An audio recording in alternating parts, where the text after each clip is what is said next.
हमारे मुआशरे में हमारा मीडिया अब लोगों को गुनाह के तरीके बतलाता है, लोगों को बतलाया जाता है गुनाह कैसे करना है।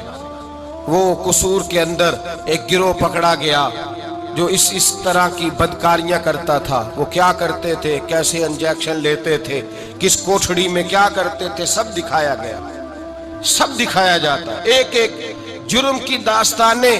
बल्कि अल्लाह तबारक व तआला फजल करे, अब तो ऐसी टीमें सामने आ गई जो जाके पीर पकड़ती हैं। कुछ छप्पड़ पीर पकड़ लिया, कुछ थप्पड़ पीर पकड़ लिया, कोई पकड़ लिया है।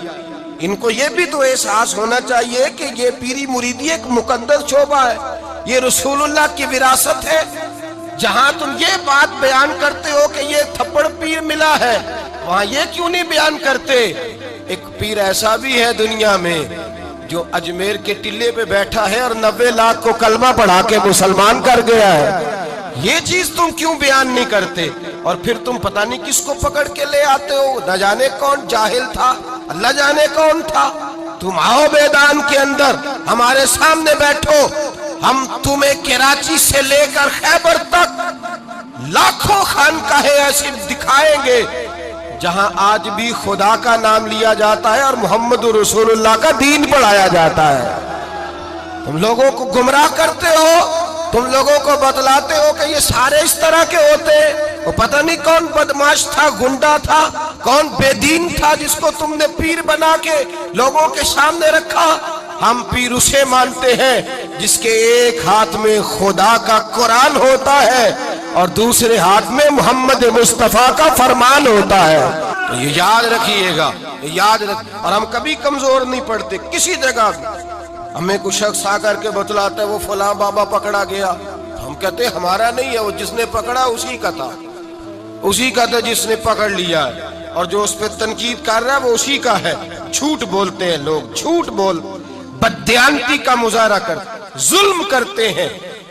इन बेवकूफों और बदमाशों को लाकर दीन इस्लाम के सिपाहियों और मुजाहिदों की सफ में और उनके साथ मुकाबला कराना चाहते हैं। हमारे तो मशाइख वो हैं जिनके चेहरे देखे तो खुदा याद आ जाता है, जिनके पास बैठे, जिनके पास चंद घड़ियां कोई गुजार के जाए। मेरे शेख तरीकत हजरत ताजुश शरिया के शेख मुफ्ती आजम हिंद मौलाना मुस्तफा रजा खान साहब, आपके पास एक शख्स आया आला हजरत के छोटे बेटे के पास। वो कहने लगा सुना है ये बड़े आशिक़े रसूल है, इनके पास जाएं तो मुस्तफा की खुशबू आती है। कहता मैं थोड़ी देर आया, थोड़ी देर बैठा, फाजिले बरेलवी के शहजादे की सोबत में थोड़ी देर रहा, चंद लम्हे गुजारे, न हदीस पढ़ी, न फिका सीखी, न कुरान सीखा, चंद लम्हे अहमद रजा के बेटे के पास बैठा हूँ, ऐसी खुशबू चढ़ी है,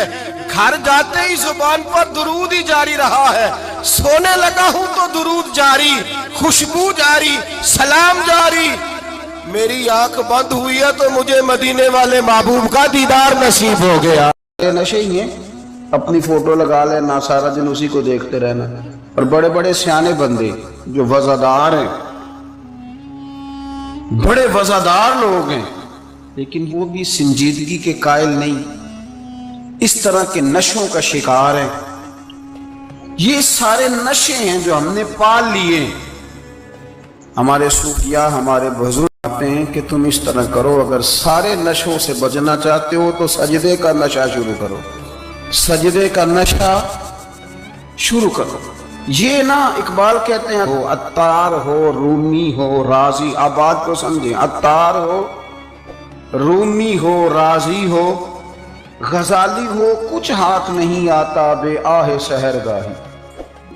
कहते बहुत बड़ा सूफी हो जैसे फरीदुद्दीन अत्तार थे, बहुत बड़ा तसव्वुफ का इमाम हो जैसे इमाम गजाली थे, बहुत बड़ा तफसीर का उस्ताद हो जैसे इमाम राजी हो। अत्तार हो, रूमी हो, राजी हो, गजाली हो, पर कुछ हाथ नहीं आता बे आहे सहरगाही। अगर सवेरे उठ के रोता नहीं ना अल्लाह की बारगाह, अगर तहज्जुद नहीं ना पढ़ता तो कुछ हाथ नहीं आता बे आहे, फिर इसको कोई चीज नसीब میری بات کی سمجھ آ رہی ہے آپ حضرات؟